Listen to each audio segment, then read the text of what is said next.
அனுசரணை வழங்குவோர் செலிகோலைஃப் காப்பீடுதாரராகி தமிழ் சவாரி சென்றிடுவோம்.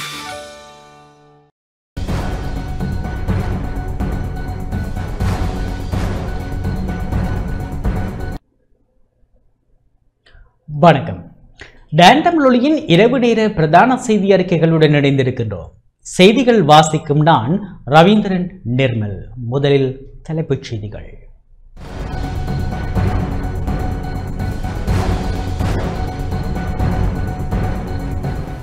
நாடாளுமன்ற உறுப்பினர்கள் துப்பாக்கி வைத்திருப்பது என்பது ஆபத்தானது என ஸ்ரீதரன் எம்பி கருத்து. கைத்துப்பாக்கிகளை பாவிக்க தெரியாதவர்களுக்கு வழங்கினால் விபரீதம் நிகழும் என சுமந்திரன் எச்சரிக்கை. கடற்படையினரால் கைப்பற்றப்பட்ட போதைப்பொருள் சமூகத்திற்குள் சென்றிருக்குமானால் இளம் தலைமுறையினர் பாதிக்கப்பட்டிருப்பர் என பிரதி பாதுகாப்பு அமைச்சர் அருண் ஜெயசேகர தகவல். 303 பட்டதாரிகளை இலங்கை ஆயுர்வேத மருத்துவ சேவைக்குள் இணைத்துக் கொள்வதற்கான புதிய நியமன கடிதங்கள் நாளை. வவுனியா பல்கலைக்கழக முதல் ஆண்டு மாணவன் திடீர் மரணம் தொடர்பாக போலீசார் விசாரணை.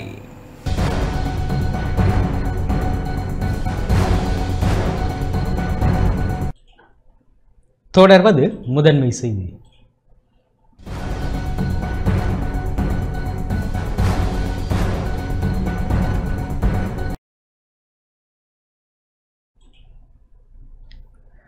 நாடாளுமன்ற உறுப்பினர்கள் துப்பாக்கி வைத்திருப்பது என்பது ஆபத்தானது எனவும் அது குறித்து அரசாங்கம் பரிசீலனை செய்ய வேண்டும் எனவும் நாடாளுமன்ற உறுப்பினர் சீனா ஸ்ரீதரன் தெரிவித்துள்ளார். நாடாளுமன்ற உறுப்பினர்கள் போலீஸ் பாதுகாப்பு அல்லது துப்பாக்கி கேட்பது அவர்களின் தனிப்பட்ட உரிமை என தெரிவித்த நாடாளுமன்ற உறுப்பினர் சீனா ஸ்ரீதரன் உறுப்பினர்கள் துப்பாக்கி வைத்திருப்பது ஆபத்தானது எனவும் தெரிவித்துள்ளார்.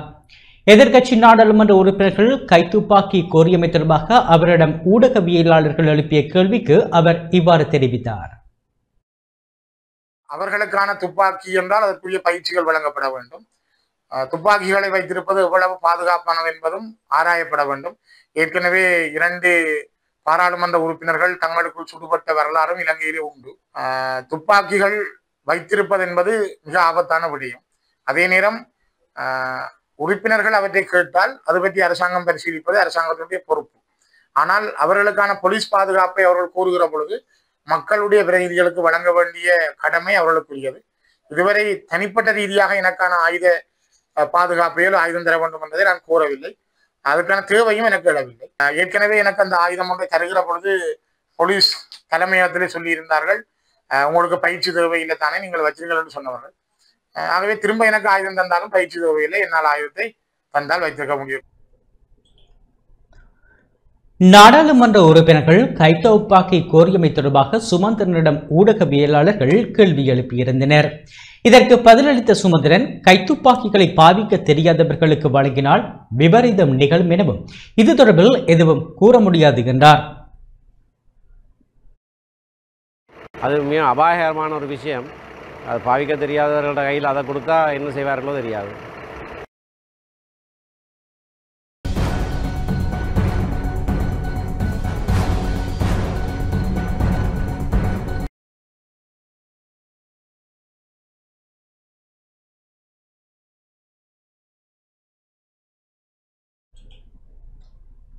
கடற்படையினரால் கைப்பற்றப்பட்ட போதைப் பொருளானது சமூகத்துக்குள் சென்றிருக்குமானால் இளம் தலைமுறையினர் பாதிக்கப்பட்டிருப்பர் என பிரதி பாதுகாப்பு அமைச்சர் அருண் ஜெயசேகர தெரிவித்தார்.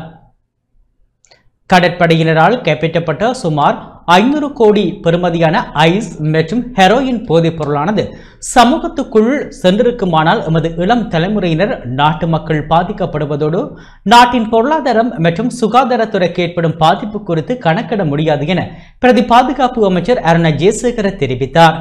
ஊடகங்களுக்கு கருத்து வெளியிடும் போதே அவர் இதனை தெரிவித்தார்.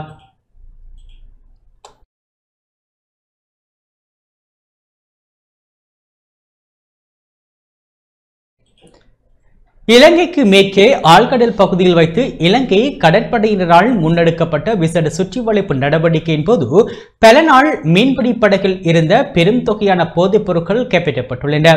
இதன்போது 6 சந்தேக நபர்கள் கைது செய்யப்பட்டனர். இந்த சுற்றிவளைப்பு நடவடிக்கையில் கடற்படை, நீண்ட தூரம் பயணிக்கும் கப்பலின் கடற்படை புலனாய்வு பிரிவு மற்றும் போலீஸ் போதைப் பொருள் ஒழிப்பு பிரிவு ஆகியன இந்த ஒழுங்கமைக்கப்பட்ட குற்ற கும்பலை கைது செய்வதற்கான நடவடிக்கைகளை மேற்கொண்டிருந்தது. கடந்த காலங்களில் போதைப் பொருள் ஒழுங்கமைக்கப்பட்ட குற்ற செயல்கள், ஆயுத வியாபாரம், மனித வியாபாரம் என்பன ஒன்றிணைந்து அரசியல் ஊடாக அவைகளுக்கு பாதுகாப்பு வழங்கப்பட்டிருந்தன. இப்போது நாங்கள் அரசியலை அதிலிருந்து விலக்கியுள்ளோம். போதைப் பொருளுடன் ஒழுங்கமைக்கப்பட்ட குற்ற கும்பல்களும் ஆழ்கடல் பகுதிகளில் முன்னெடுக்கும் இவ்வாறான செயற்பாடுகளால் தேசிய பாதுகாப்பு, குறிப்பாக மக்களின் அழகான வாழ்க்கைக்கு அச்சுறுத்தல் காணப்படுகின்றது. நமது நாட்டுக்கு கடல் வழி மற்றும் வான்வழி ஊடாகவே போதைப் பொருட்கள் வருகின்றன. இவற்றை தடுக்கும் வகையில் கடல் வழியூடாக மேற்கொள்ளப்படும் கடத்தலை கடற்படையினர் தடுத்து நிறுத்துவதோடு வான்வழி கடத்தல் சம்பவங்களை விமான நிலையத்தில் உள்ள சம்பந்தப்பட்ட அதிகாரிகள் தடுக்கும் நடவடிக்கைகளில் ஈடுபட்டு வருகின்றனர். தற்போது இலங்கை கடற்படையினரால் கைப்பற்றப்பட்ட பல நாள் மீன்பிடி படகில் 350 கிலோகிராமுக்கும் அதிகமான ஹெரோயின் மற்றும் ஐஸ் போதைப் பொருள் கண்டுபிடிக்கப்பட்டது. இந்த போதைப் பொருட்களின் பெறுமதி சுமார் 500 கோடி ரூபாவுக்கும் அதிகமாகும். கடற்படையினரால் கைப்பற்றப்பட்ட சுமார் 500 கோடி பெறுமதியான ஐஸ் மற்றும் ஹெரோயின் போதைப் பொருளானது சமூகத்திற்குள் சென்றிருக்குமானால் எமது இளம் தலைமுறையினர், நாட்டு மக்கள் பாதிக்கப்படுவதோடு நாட்டின் பொருளாதாரம் மற்றும் சுகாதாரத்துறைக்கு ஏற்படும் பாதிப்பு குறித்து கணக்கிட முடியாது என பிரதி பாதுகாப்பு அமைச்சர் அருண ஜெயசேகர தெரிவித்தார். ஊடகங்களுக்கு கருத்து வெளியிடும் போதே அவர் இதனை தெரிவித்தார். මේ කෝටි 500ක් විතර වටින කිලෝග්‍රෑම් 500ක් විතර විෂ මත්ද්‍රව්‍ය තොගේ சமாஜகත உணானா இலங்கைக்கு மேற்கே ஆழ்கடல் பகுதியில் வைத்து இலங்கை கடற்படையினரால் முன்னெடுக்கப்பட்ட விசேட சுற்றிவளைப்பு நடவடிக்கையின் போது பல நாள் மீன்பிடி படகில் இருந்த பெருந்தொகையான போதைப் பொருட்கள் கைப்பற்றப்பட்டுள்ளன. இதன்போது 6 சந்தேக நபர்கள் கைது செய்யப்பட்டனர். இந்த சுற்றிவளைப்பு நடவடிக்கைகளில் கடற்படை, நீண்ட தூரம் பயணிக்கும் கப்பலின் கடற்படை புலனாய்வு பிரிவு மற்றும் போலீஸ் போதைப் பொருள் ஒழிப்பு பிரிவு ஆகியன இந்த ஒழுங்கமைக்கப்பட்ட குற்ற கும்பலை கைது செய்வதற்கான நடவடிக்கைகளை மேற்கொண்டிருந்தது. கடந்த காலங்களில் போதைப் பொருள், ஒழுங்கமைக்கப்பட்ட குற்றச் செயல்கள், ஆயுத வியாபாரம், மனித வியாபாரம் என்பன ஒன்றிணைந்து அரசியல் ஊடாக அவைகளுக்கு பாதுகாப்பு வழங்கப்பட்டிருந்தன. இப்போது நாங்கள் அரசியலை அதிலிருந்து விலக்கியுள்ளோம். போதைப் பொருளுடன் ஒழுங்கமைக்கப்பட்ட குற்ற கும்பல்களும் ஆழ்கடல் பகுதிகளில் முன்னெடுக்கும் இவ்வாறான செயற்பாடுகளால் தேசிய பாதுகாப்பு, குறிப்பாக மக்களின் அழகான வாழ்க்கைக்கு அச்சுறுத்தல் காணப்படுகிறது. எமது நாட்டுக்கு கடல் வழி மற்றும் வான்வழி ஊடாகவே போதைப் பொருட்கள் வருகின்றன. இவற்றை தடுக்கும் வகையில் கடல் வழி ஊடாக மேற்கொள்ளப்படும் கடத்தலை கடற்படையினர் தடுத்து நிறுத்துவதோடு வான்வெளி கடத்தல் சம்பவங்களை விமான நிலையத்தில் உள்ள சம்பந்தப்பட்ட அதிகாரிகள் தடுக்கும் நடவடிக்கைகளில் ஈடுபட்டு வருகின்றனர். தற்போது இலங்கை கடற்படை கைப்பற்றப்பட்ட பல நாள் மீன்பிடி படகில் 350 கிலோகிராமுக்கும் அதிகமான ஹெரோயின் மற்றும் ஐஸ் போதைப் பொருட்கள் கண்டுபிடிக்கப்பட்டுள்ளன. இந்த போதைப் பொருட்களின் பெறுமதி சுமார் 500 கோடி ரூபாவுக்கும் அதிகமாகும். இன்று கைப்பற்றப்பட்டுள்ள ஐஸ் மற்றும் ஹெரோயின் போதைப் பொருளானது சமூகத்திற்குள் சென்றிருக்குமானால் எமது இளம் தலைமுறையினர், நாட்டு மக்கள் பாதிக்கப்படுவதோடு நாட்டின் பொருளாதாரம் மற்றும் சுகாதாரத்துறைக்கு ஏற்படும் பாதிப்பு குறித்து எம்மால் கணக்கிட முடியாது. අපේ සෞඛ්‍යයට වෙන ව්‍යසනය කොච්චරක්ද කියා නිම කරන්න බෑ.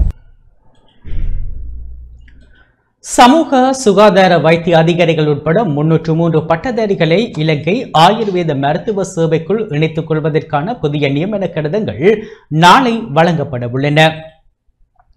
உள்நாட்டு ஆயுர்வேத மருத்துவத்துறையை வலுப்படுத்தும் நோக்குடன் சமூக சுகாதார வைத்திய அதிகாரிகள் உட்பட 303 பட்டதாரிகளை இலங்கை ஆயுர்வேத மருத்துவ சேவைக்குள் இணைத்துக் கொள்வதற்கான புதிய நியமன கடிதங்கள் நாளை வழங்கப்பட உள்ளன. சுகாதாரம் மற்றும் வெகுசன ஊடகத்துறை அமைச்சர் வைத்தியர் நலிந்த ஜேதிசவின் தலைமையில் கொழும்பு மாவட்ட செயலக கேட்போர் கூடத்தில் இந்த நியமன நிகழ்வு நடைபெற உள்ளது. 2018ஆம் ஆண்டுக்கு பிறகு உள்நாட்டு ஆயுர்வேத மருத்துவத்துறைக்காக ஒரே நேரத்தில் அதிகளவான வைத்திய அதிகாரிகள் நியமிக்கப்படும் சந்தர்ப்பம் இதுவாகும் என சுகாதார அமைச்சு தெரிவித்துள்ளது. இலங்கையின் ஆயுர்வேத சேவையினை மேம்படுத்துவதற்கும் தரமான நோயாளர் பராமரிப்பு சேவையை வழங்குவதற்கும் இலங்கை ஆயுர்வேத மருத்துவ சேவையில் உள்ள ஆரம்ப நிலை வைத்திய அதிகாரி பதவி வெற்றிடங்களை கருத்தில் கொண்டும் சுகாதார மற்றும் வெகுசன ஊடகத்துறை அமைச்சர் வைத்தியர் நலிந்த ஜேதிசவின் வழிகாட்டலின் கீழ் இந்த ஆட்சேர்ப்பு நடவடிக்கைகளை ஆயுர்வேத திணைக்களம் முன்னெடுத்துள்ளது. இந்த புதிய வைத்திய அதிகாரிகள் அமைச்சுக்கள் மற்றும் மாகாண சபைகளின் கீழ் இயங்கும் நிறுவனங்கள், வைத்தியசாலைகள் மற்றும் சில உள்ளூராட்சி நிறுவனங்களுக்கு நியமிக்கப்பட உள்ளதாக சுகாதார அமைச்சு மேலும் குறிப்பிட்டுள்ளது.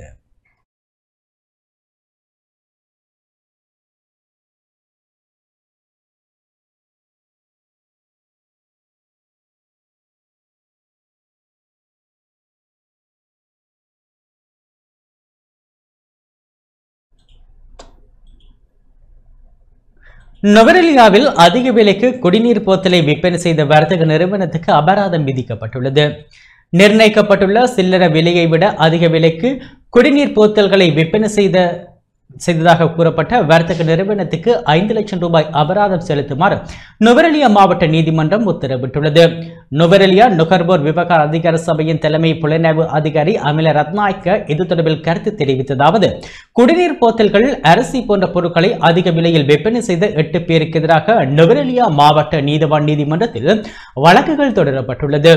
அதிக விலையில் குடிநீர் போத்தலை விற்பனை செய்த வர்த்தக நிறுவனம் குற்றத்தை ஒப்புக்கொண்ட நிலையில் குறித்த நிறுவனத்தின் மீது 5 லட்சம் ரூபாய் அபராதம் விதிக்கப்பட்டுள்ளது. கடந்த 29ஆம் தேதி குற்றம் சாட்டப்பட்ட 8 பேருக்கு எதிராக வழக்குகள் தொடரப்பட்டன. குற்றத்தை ஒப்புக்கொண்டவர்களுக்கு நீதிமன்றம் 7,43,000 ரூபாய் அபராதம் விதித்துள்ளது. அரிசியை அதிக விலையில் விற்பனை செய்த 2 வர்த்தகர்களுக்கு தலா 2 லட்சம் ரூபாய் அபராதமும் விதிக்கப்பட்டது. நுவரெலியா மாவட்ட செயலாளர் துஷாரி தென்னக்கோனின் அறிவுறுத்தலின்படி நுகர்வோருக்கு தரமான சேவை வழங்கும் திட்டத்தின் கீழ் முன்னெடுக்கப்பட்ட சோதனை நடவடிக்கையின் போதே குறித்த வர்த்தகர்கள் கண்டுபிடிக்கப்பட்டுள்ளனர். நுவரெலியா நுகர்வோர் விவகார சபையினரின் தலைமை புலனாய்வு அதிகாரி அமில ரத்நாயக்க உட்பட ஏனைய அதிகாரிகளும் ஒன்றிணைந்து இத்தேடுதல் நடவடிக்கையில் ஒன்றிணைந்து செயற்பட்டமை குறிப்பிடத்தக்கது.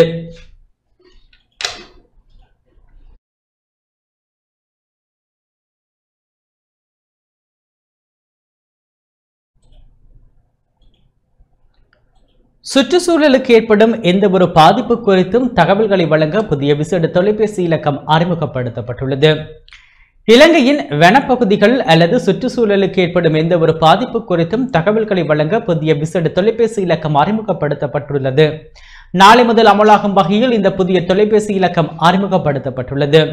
இதன்படி 1995 என்ற புதிய அவசர தொலைபேசி இலக்கம் ஊடாக வனப்பகுதிகள் அல்லது சுற்றுச்சூழலுக்கு ஏற்படும் எந்த ஒரு பாதிப்பு குறித்தும் தகவல்களை வழங்க முடியும் என்று சுற்றாடல் அமைச்சு தெரிவித்துள்ளது.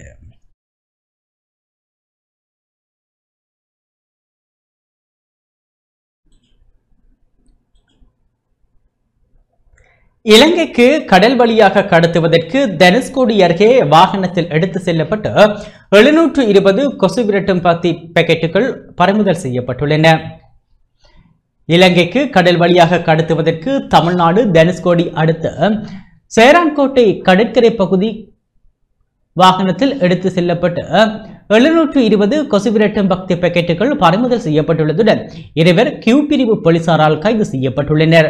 இதன்போது 12 அட்டைப்பட்டிகளில் இருந்த 720 கொசு விரட்டும் பக்தி பெட்டிகளுடன் வாகனத்தின் சாரதி உட்பட 2 கைது செய்யப்பட்டனர். குறித்த நபர்கள் கியூ பிரிவு போலீசாரை கண்டதும் தப்பியோட முயன்றதால் போலீசார் 2 மடக்கி பிடித்து விசாரணைகளை மேற்கொண்டனர்.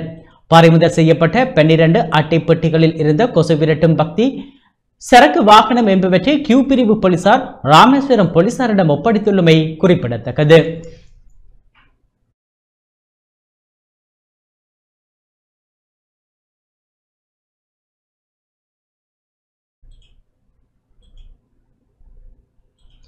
இலங்கைக்கு மேற்கே ஆழ்கடல் பகுதியில் கைப்பற்றப்பட்ட பல நாள் மீன்பிடி படகில் போதைப்பொருள் இருந்தமை உறுதி செய்யப்பட்டுள்ளது.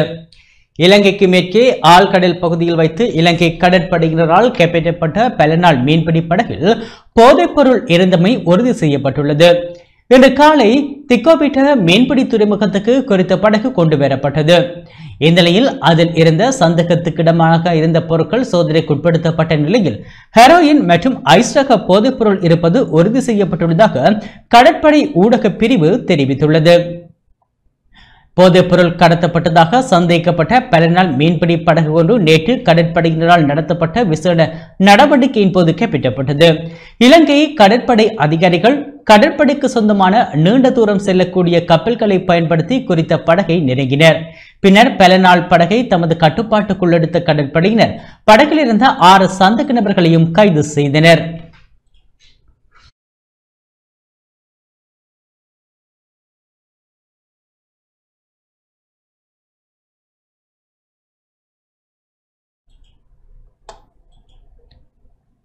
வவுனியா பல்கலைக்கழக முதல் ஆண்டு மாணவன் திடீர் மரணம் தொடர்பாக போலீசார் விசாரணைகளை ஆரம்பித்துள்ளனர். வவுனியா பல்கலைக்கழகத்தின் தகவல் தொழில்நுட்ப பீடத்தின் முதல் ஆண்டு மாணவன் ஒருவரின் திடீர் மரணம் தொடர்பாக போலீசார் விசாரணைகளை மேற்கொண்டுள்ளனர்.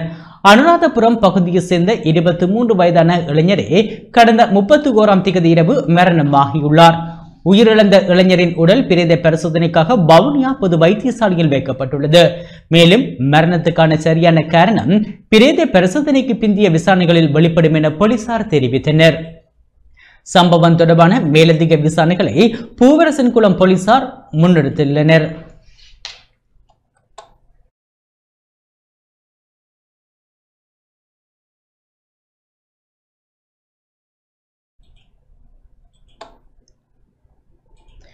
தெலவாக்கலை இளைஞனின் மரணத்துக்கு நீதி கோரி நேற்றிரவு போராட்டத்தில் ஈடுபட்ட மக்களால் பதற்றம் நிலவியது.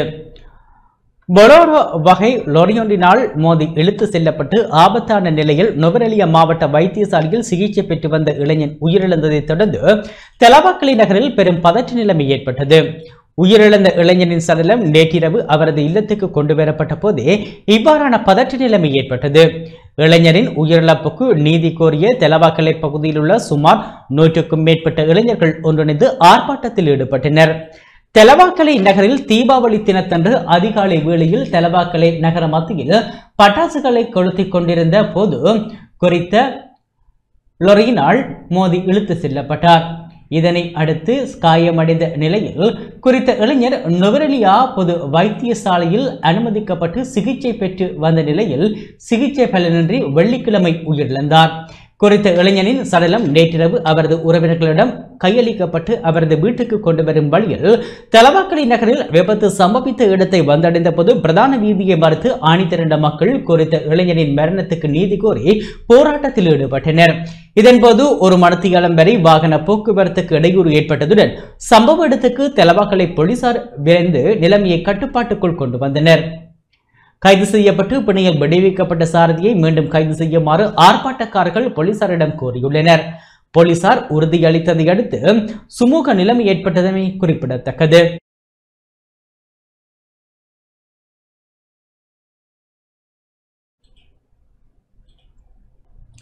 தென்னிலங்கையை சேர்ந்த அரசியல் கட்சிகளின் இளம் தலைவர்கள் இன்றைய தினம் அச்சுவேலி கைத்தொழில் பேட்டைக்கு விஜயம் செய்தனர். தென்னிலங்கையை சேர்ந்த 14 அரசியல் கட்சிகளை பிரதிநிதித்துவப்படுத்தும் இளம் தலைவர்கள் குழுவினர் இன்றைய தினம் அச்சுவேலி கைத்தொழில் பேட்டைக்கு விஜயம் ஒன்றினை மேற்கொண்டிருந்தனர். அங்குள்ள தொழிற்சாலைகளின் உற்பத்தி செயற்பாடுகள் மற்றும் சவால்கள் குறித்து ஆராய்ந்தனர்.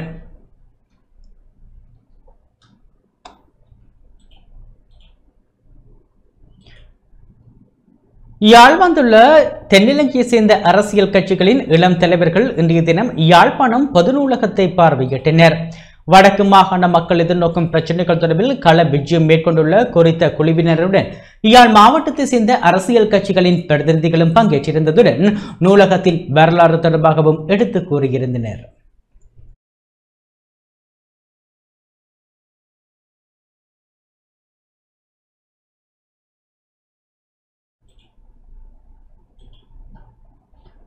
வடதிசை நினைவுகள் எனும் துணைப்பொருளிலான புகைப்பட கண்காட்சி இன்று கிளிநொச்சியில் இடம்பெற்றது. வடமாகாணத்திலிருந்து முஸ்லிம்கள் வெளியேற்றப்பட்டு 35 வருடங்கள் கடந்துள்ள நிலையில் அதனை நினைவுபடுத்தும் வகையில் வடதிசை நினைவுகள் எனும் துணைப்பொருளிலான புகைப்பட கண்காட்சி இன்று கிளிநொச்சியில் இடம்பெற்றது. கிளிநொச்சி இரத்தினபுரத்தில் அமைந்துள்ள சமாதான அருங்காட்சியகத்தில் செல்வநாயகம் அறக்கட்டளையின் ஏற்பாட்டில் நடைபெற்ற இக்கண்காட்சியில் 1990களில் வடக்கிலிருந்து வெளியேற்றப்பட்ட முஸ்லிம்களின் வரலாறுகளை ஆவணப்படுத்திய வகையில் புகைப்படங்கள் காட்சிப்படுத்தப்பட்டன. 90ஆம் ஆண்டு வெளியேற்றப்பட்ட முஸ்லீம் மக்கள் வெளியேற்றப்பட்டு 35 வருஷம் ஆகுது இந்த மாதத்தோட. அதை நினைவு கூற விதமாக இந்த புகைப்பட கண்காட்சியானது ஏற்பாடு செய்யப்பட்டிருக்குது. அன்று வாழ்ந்த முஸ்லீம் மக்களின் இடங்கள், அவர்களுடைய வாழ்வியல், அவைகளையும் அவங்கள் அன்று வாழ்ந்த தமிழ் மக்களுடைய நல்லுறவுகள் அதனை வெளிக்காட்டும் விதமாகவே இன்றைய புகைப்பட கண்காட்சியானது ஏற்பாடு செய்யப்பட்டுள்ளது. அரச பொறிமுறை போலீஸ் என்பன முற்றாக அரசியல் மயப்படுத்தப்பட்டுள்ளது என நாமல் ராஜபக்ஷ தெரிவித்துள்ளார். நல்லாட்சி காலத்தில் நாம் கூட்டு எதிர்க்கட்சியாக செயல்பட்ட போதிலும் அப்போதைய எதிர்க்கட்சி தலைவரும் எதிர்க்கட்சியின் பிரதம கொரோனாவும் எம்முடன் இருக்கவில்லை என நாடாளுமன்ற உறுப்பினர் நாமல் ராஜபக்ஷ தெரிவித்துள்ளார். கொழும்பில் நேற்று இடம்பெற்ற சோனி அஃபா பண்டிகை 2025 நிகழ்வில் கலந்து கொண்டு உரையாற்றிய போதே இவ்வாறு குறிப்பிட்டார். அரசாங்கத்தின் ஜனநாயக விரோத செயற்பாடுகளுக்கு எதிராக குரல் கொடுப்பதற்காக சகல எதிர்க்கட்சிகளும் இணைந்து 21ஆம் தேதி நுகைக்கொடையில் பாரிய எதிர்ப்பு ஆர்ப்பாட்டம் ஒன்றை முன்னெடுக்க உள்ளோம். கட்சி என்ற ரீதியில் அரசியலில் நாம் உம்மை பலப்படுத்திக் கொண்டிருக்கின்றோம். நாடளாவிய ரீதியில் மீண்டும் ஸ்ரீலங்கா பொதுஜன பெரமுன பலமிக்க அரசியல் சக்தியாக உருவெடுத்து வருகின்றது. இந்த அரசாங்கம் ஆட்சியேற்று ஓராண்டு நிறைவடைந்துள்ளது. தேர்தலுக்கு முன்னர் பாரிய பொய்களை கூறி மக்களை ஏமாற்றினர். வரையறையின்றி மக்களுக்கு வாக்குறுதிகளை வழங்கினர். அரச பொறிமுறை போலீஸ் என்பன முற்றாக அரசியல் மயப்படுத்தப்பட்டுள்ளன. அரச பொறிமுறை மற்றும் போலீசில் உள்ளிட்ட நேர்மையான அதிகாரிகள் பாதுகாக்கப்பட வேண்டும். பொருளாதாரத்தை மேம்படுத்துவதற்கு அரசாங்கத்தால் எந்த ஒரு நடவடிக்கையும் முன்னெடுக்கப்படவில்லை. தேசிய மக்கள் சக்தி ஆட்சியேற்றதன் பின்னர் எந்த ஒரு சர்வதேச முதலீட்டாளர்களும் எந்த துறையிலும் முதலீடுகளை மேற்கொள்ளவில்லை. வெளிநாட்டு முதலீடுகளை ஈர்ப்பதில் அரசாங்கம் ஆர்வம் காண்பிக்கவோ முயற்சிக்கவோ இல்லை. தொழில்களை உருவாக்குவதற்கான திட்டமிடல்கள் அரசாங்கத்திடமில்லை. இவை தொடர்பில் பொறுப்புள்ள எதிர்க்கட்சி என்ற ரீதியில் மக்களுக்காக குரல் கொடுக்க வேண்டும் என நாம் தீர்மானித்தோம். அனைத்து எதிர்க்கட்சிகளையும் இணைத்துக் கொண்டு ஒற்றுமையுடன் பயணிக்க தீர்மானித்தோம். எதிர்க்கட்சிகள் இணைந்து கூட்டங்களை நடத்துவது இது முதலாவது சந்தர்ப்பம் அல்ல. ஜேவிபி இதற்கு முன்னர் சகல எதிர்க்கட்சிகளுடனும் அரசாங்கங்களுடனும் இணைந்து செயற்பட்டிருக்கின்றது. தேர்தலில் போட்டியிடுவது என்பது இரண்டாம் பட்சமாகும். அது குறித்து தேர்தல் காலங்களில் தீர்மானித்துக் கொள்ளலாம். ஸ்ரீலங்கா பொதுஜன பெரமுன அனைத்து சந்தர்ப்பங்களிலும் மக்களுக்காக நின்ற கட்சியாகும். நாட்டின் ஒற்றுமைக்காக முன்னின்ற சக்தி என்ற ரீதியில் அதற்கான தலைமைத்துவத்தை எப்போதும் வழங்குவோம். அந்த வகையில் பாரிய அரசு எதிர்ப்பு ஆர்ப்பாட்டத்தை முன்னெடுக்க ஏற்பாடு செய்திருக்கின்றோம். எவ்வாறு இருப்பினும் இதற்குள் சில கட்சிகளுக்கு முரண்பட்ட நிலைப்பாடுகள் காணப்படுகின்றன. 2015 நல்லாட்சி காலத்தில் நாம் கூட்டு எதிர்க்கட்சியாக செயற்பட்ட போதிலும் அப்போது எதிர்க்கட்சி தலைவரும் எதிர்க்கட்சியின் பிரதம கொரோனாவும் எம்முடன் இருக்கவில்லை. சிலர் எதிர்க்கட்சிக்கான பொறுப்புகளை நிறைவேற்றிய போதிலும் சிலர் அரசாங்கத்துடன் இருந்தனர். நாம் ஆட்சி செய்ய போதும் எதிர்க்கட்சிகள் திரைமறைவில் எமக்கு ஒத்துழைப்பை வழங்கின. இதுவே அரசியல் யதார்த்தமாகும். அதனை நாம் புரிந்து கொள்ள வேண்டும். ஆனால் நாம் நேர்மையாக எமது பொறுப்பை நிறைவேற்ற வேண்டும் என்று நம்புகின்றோம். அதற்காக மக்களுக்கும் அழைப்பு விடுத்து இருக்கின்றோம். அரசாங்கத்தின் பொய்களுக்கு முற்றுப்புள்ளி வைக்க வேண்டும். සලස්මක් නැතුව අර ක්ලීන් ශ්‍රී ලංකා පටන් ගත්තා වගේ තවත් දේශපාලන ගමනක් නම් ඔබතුමා කරන්න උත්සාහ කරන්නේ ඒ සාර්ථක වෙන්නේ නැහැ. ඒ වගේම අර එක පෑන් පහරෙන් හාල් මාෆියාව නැති කරා වගේ මද්ද්‍රව්‍ය ව්‍යාපාරات සංවිධාන අපරාධات නැති කරන්න ඔබතුමා උත්සාහ කරනවා නම් யாழ்ப்பாணம் அச்சுவேலி மத்திய சனசமூக நிலையத்தில் இன்றைய தினம் இலவச மருத்துவ முகாம் இடம்பெற்றது. யாழ்ப்பாணம் அச்சுவேலி மத்திய சனசமூக நிலையத்தில் விசேட வைத்திய நிபுணர்களின் பங்கேற்புடன் இன்றைய தினம் இலவச மருத்துவ முகாம் இடம்பெற்றது. அச்சுவேலி மத்திய சனசமூக நிலையத்தில் இலவச மருத்துவ முகாம் யாழ்ப்பாணம் மருத்துவ சங்கம், யாழ்ப்பாண மருத்துவ பிரதிநிதிகள் சங்கம் மற்றும் அச்சுவேலி மத்திய சனசமூக நிலைய ஏற்பாட்டில் காலை 8 மணி முதல் மதியம் 12 மணி வரை நடைபெற்ற மருத்துவ முகாமில் வைத்திய ஆலோசகர்கள், குழந்தை மருத்துவ நிபுணர்கள், கண் அறுவை சிகிச்சை நிபுணர்கள், தோல் மருத்துவ நிபுணர்கள் பங்கேற்றிருந்தனர். இதில் நோயாளர்களுக்கு இலவச மருத்துவ ஆலோசனை வழங்கப்பட்டதுடன் பரிந்துரைக்கும் மருந்துகள் இலவசமாக வழங்கப்பட்டன. குறித்த மருத்துவ முகாமில் 100கணக்கானவர்கள் கலந்து கொண்டு பயன்பெற்றனர். விசேடமாக இன்றைய மருத்துவ முகாமில் அச்சுவேலியை சேர்ந்த விசேட மருத்துவர்கள் கலந்து கொண்டு தமது கிராம மக்களுக்கு சேவை வழங்கியிருந்தமை குறிப்பிடத்தக்கது. பெருந்தொகையான மக்கள் இந்த அச்சுவேலி வடக்கு, அச்சுவேலி தெற்கு, பத்தமேனி, ஆவரங்கால் எங்கெல்லாம் அறிந்து வர நிறைய பேர் இதிலே பங்கு பெற்றி பலன் பெற்று கொண்டு இருக்கிறார்கள். அந்த வகையில் எங்களுக்கு மகிழ்ச்சியாக இருக்கிறது. என்றால் நாங்கள் ஒரு சமூகத்துக்கான ஒரு சேவையை முன்னெடுக்கக்கூடிய ஒரு வாய்ப்பை இந்த நிலையம் எங்களுக்கு வழங்கியிருக்கிறது என்பதை கூறிக்கொள்வதோடு எதிர்காலத்தில் நாங்கள் இப்படியான செயற்திட்டங்களை வேறு வகையான செயற்திட்டங்களை முன்னெடுப்போம். ஏற்கனவே பல செயற்திட்டங்களை முன்னெடுத்திருக்கிறோம். அதை போல இன்னும் எடுப்போம். இன்று நாங்கள் யாழ்ப்பாண மருத்துவ சங்கமானது வைத்தியர்களுக்கு, தாதியர்களுக்கு உடைய கல்விசார் நடவடிக்கைகள் மட்டுமல்லாது நமது சமூகத்தினர்களுக்குரிய சில கம்யூனிட்டி ப்ராஜெக்ட், பப்ளிக்குக்கும் சில நிகழ்வுகளை நடத்தி கொண்டு வருகின்றோம்.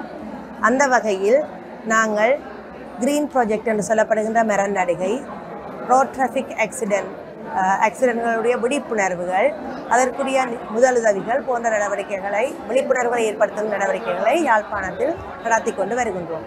அந்த வகையில் எங்களுடைய இன்னொரு அங்கமாக மருத்துவ முகாம், தொற்றா நோய்களுக்கான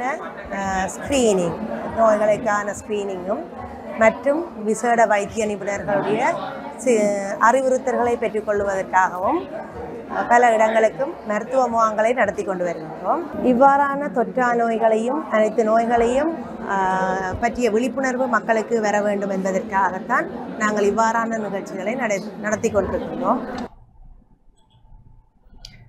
தெலவாக்கலை தமிழ் மகா வித்தியாலயத்துக்கு சகல வசதிகளுடன் கூடிய கேட்போர் கூடத்துக்கான அடிக்கல் நாட்டு விழா இன்று காலை நடைபெற்றது.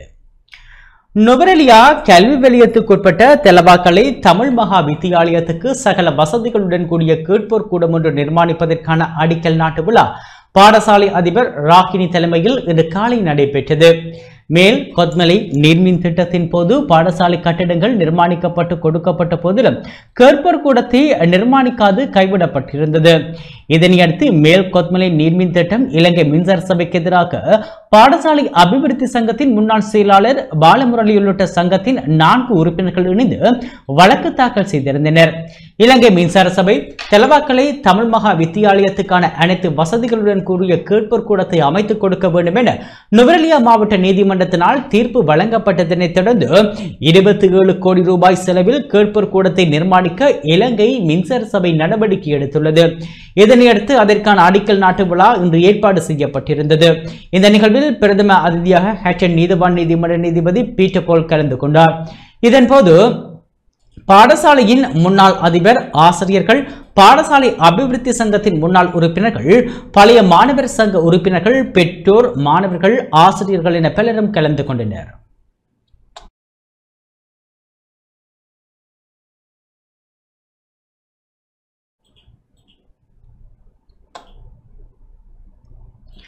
மட்டக்களப்பு பாலமீன்மடு அருணன் தமிழனின் முள்ளியில் தொலைந்த முகவரிகள் கவிதை நூல் வெளியிடப்பட்டது. மட்டக்களப்பு பாலமீன் மடுவை சேர்ந்த அருணன் தமிழனின் முள்ளியில் தொலைந்த முகவரிகள் கவிதை நூல் வெளியீட்டு நிகழ்வு கதிரவன் கலைக்கழகத்தின் ஏற்பாட்டில் பாலமீன்மடு விக்னேஸ்வரா வித்தியாலயத்தில் இன்று இடம்பெற்றது. கதிரவன் கலைக்கழகத்தின் தலைவர் தானா இன்பராசா தலைமையில் இடம்பெற்ற நிகழ்வில் இலங்கை தமிழரசு கட்சியின் பாராளுமன்ற உறுப்பினர்களான இரா சாணக்கியன், ஞாபனா ஸ்ரீநேசன், ஈனா ஸ்ரீநாத் மற்றும் மட்டக்களப்பு மாநகர சபை முதல்வர் சிவம் பாக்கியநாதன், மாநகர சபை உறுப்பினர்கள், பிரதேச அமைப்புகளின் பிரதிநிதிகள், பிரமுகர்கள், பொதுமக்கள், லைட் ஹவுஸ் விளையாட்டுக் கழகத்தினர் என பலரும் கலந்து கொண்டனர். அதிதிகள் வரவேற்கப்பட்டு நூல் நயவுரையினை அன்பழகன் குருஸ் நிகழ்த்தியதுடன் நூலாசிரியர் அறிமுகத்தினை கலைவேந்தர் நிகழ்த்தினார். பாராளுமன்ற உறுப்பினர்கள், நூலாசிரியரின் பெற்றோர் மற்றும் நூலாசிரியர் உள்ளிட்டோரால் நூல் வெளியிட்டு வைக்கப்பட்டது. நாடாளுமன்ற உறுப்பினர்களால் கன்னி கவிஞர் பொன்னாடை போர்த்தி கௌரவிக்கப்பட்டமை குறிப்பிடத்தக்கது.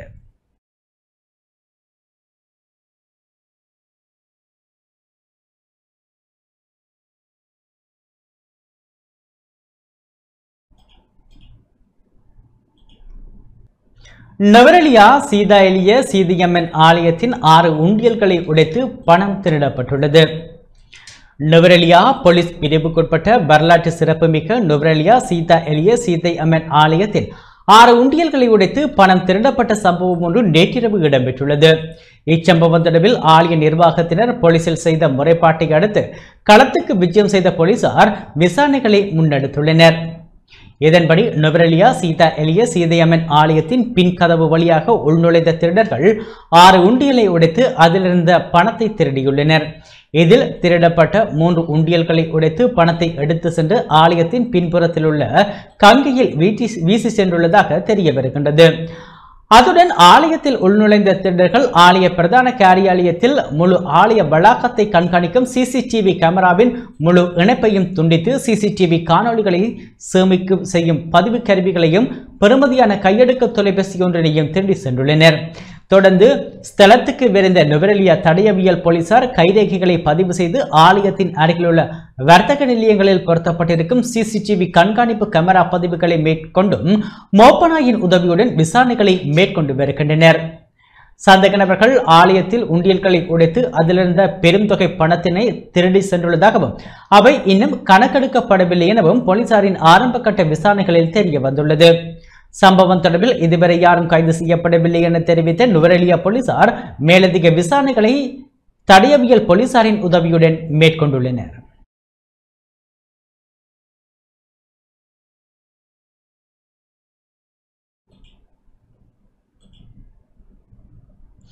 திருகோணமலை மூதூர் பால்நகர் பிரதேசத்தில் டெங்கு நுளம்புகளை கட்டுப்படுத்தும் நோக்கில் புகை விசிறும் பணி இடம்பெற்றது.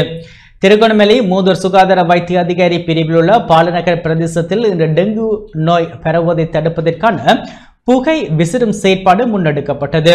மூதூர் சுகாதார பணிமனையின் டெங்கு ஒழிப்பு பிரிவினரால் புகை விசிறப்பட்டது. மூதூர் சுகாதார வைத்திய அதிகாரி பிரிவில் டெங்கு நோயை கட்டுப்படுத்துவதற்காக சிரமதானம், வீட்டுக்கு வீடு டெங்கு பரிசோதனை மற்றும் விழிப்புணர்வு ஏற்பாடுகளும் முன்னெடுக்கப்பட்டு வருவதாக மூதூர் சுகாதார வைத்திய அதிகாரி NAM ஹசாலித் சுட்டிக்காட்டியுள்ளார்.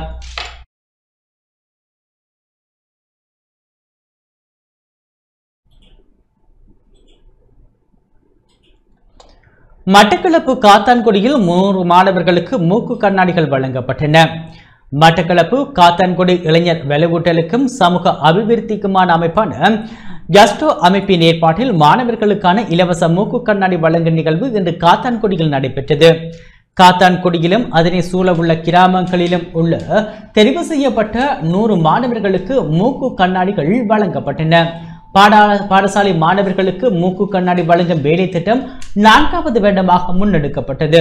இர்ஃபான் தலைமையில் நடைபெற்ற நிகழ்வில் காத்தான்குடி நகரசபை தவிசாளர் SH அஸ்பர், கண் சத்திர சிகிச்சை நிபுணர் டாக்டர் முகமது சதி, பொறியியலாளர் நிகாஜ், ஸ்ரீலங்கா முஸ்லிம் மீடியா பேரத்தின் தலைவர் பைரோஸ் சித்திக்யா, பெண்கள் அரபு கல்லூரியின் அதிபர் மௌலவி கபூர் மதனி உட்பட பலரும் கலந்து கொண்டனர்.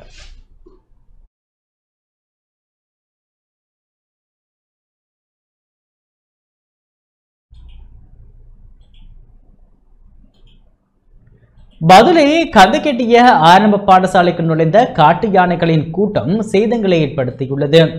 பதுளை மாவட்டம் கந்தகெட்டிய பிரதேச செயலர் பிரிவுக்குட்பட்ட கந்தகெட்டிய ஆரம்ப பாடசாலைக்கு நுழைந்த காட்டு யானைகளின் கூட்டம் பிரதான வாயில் அறிவிப்பு பலகைகள், கான்கிரீட் தூண்கள் ஆகியவற்றை சேதப்படுத்தியுள்ளதாக கந்தகெட்டிய போலீசார் தெரிவித்தனர். ரந்தனிக்கல வனப்பகுதியிலிருந்து உணவு தேடி வந்த நிலையில் 4 காட்டு யானைகள் பாடசாலையின் பின்புறம் வழியாக பாடசாலைக்கு நுழைந்துள்ளன. பிரதான வாயில் அறிவிப்பு பலகைகள், கான்கிரீட் தூண்களை சேதப்படுத்தியுள்ளதுடன் பாடசாலைக்கு அருகிலுள்ள வாழைத்தோட்டத்தையும் அடித்துள்ளது. பின்னர் பாடசாலையின் பிரதான நுழைவாயிலில் இருந்து வெளியேறி பிரதான வீதியை அடைந்துள்ளது. பின்னர் வனவிலங்கு அதிகாரிகளினால் காட்டு யானைகள் கூட்டம் ரந்தனிக்கல சரணாலயத்துக்கு அனுப்பி வைக்கப்பட்டுள்ளதாக போலீசார் தெரிவித்தனர்.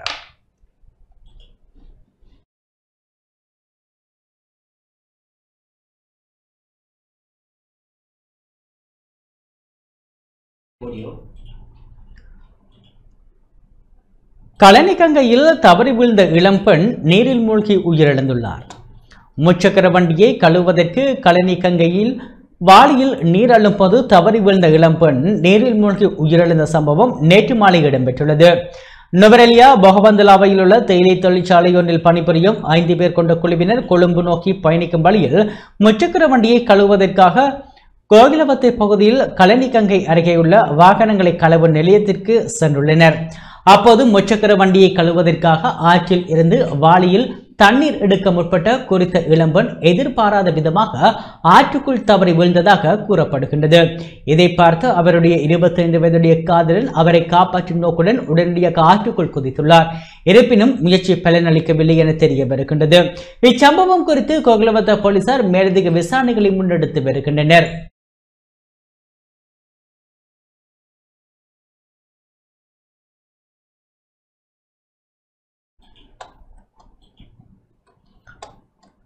தொழிலாளர் தேசிய சங்கத்தின் கட்சி கூட்டம் அக்கரப்பத்தினையில் இடம்பெற்றது. தொழிலாளர் தேசிய சங்கத்தின் கட்சி கூட்டம் ஒன்று இன்று அக்கரப்பத்தினையில் இடம்பெற்றது.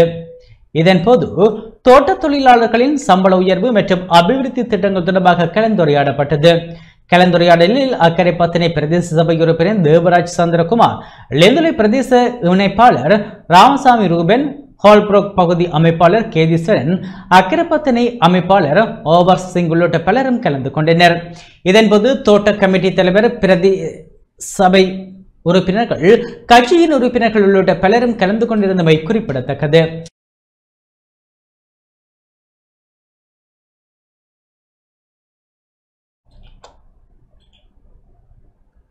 உலக சதுரங்க சம்மேளனத்தின் தரப்படுத்தலுக்குள் புசல்லாவை மாணவன் உள்வாங்கப்பட்டுள்ளார். உலக சதுரங்க சம்மேளனத்தின் தரப்படுத்தலுக்குள் புசல்லாவை சேர்ந்த கார்த்திக் அஸ்வின் உள்வாங்கப்பட்டுள்ளார். கம்பளை முஸ்லிம் மகா வித்தியாலயத்தில் கல்வி கேட்கும் இவர் சதுரங்க போட்டிகளில் சிறுவயது முதல் ஆர்வம் மிக்கவராக இருந்துள்ளார். உள்நாட்டு போட்டிகள் பலவற்றில் பங்கு பெற்று வெற்றி பெற்று தனது திறமையை மிகவும் திறம்பட வெளிப்படுத்திய மாணவர் ஆவார்.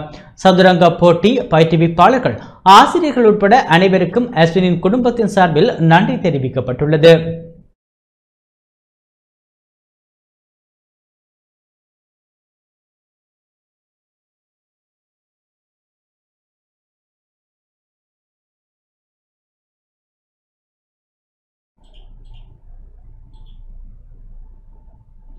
இத்துடன் நமது இந்த செய்தி அறிக்கை நிறைவு பெற்றது. தொடர்ந்தும் எமது நிகழ்ச்சிகளுடன் இணைந்திருங்கள். வணக்கம்.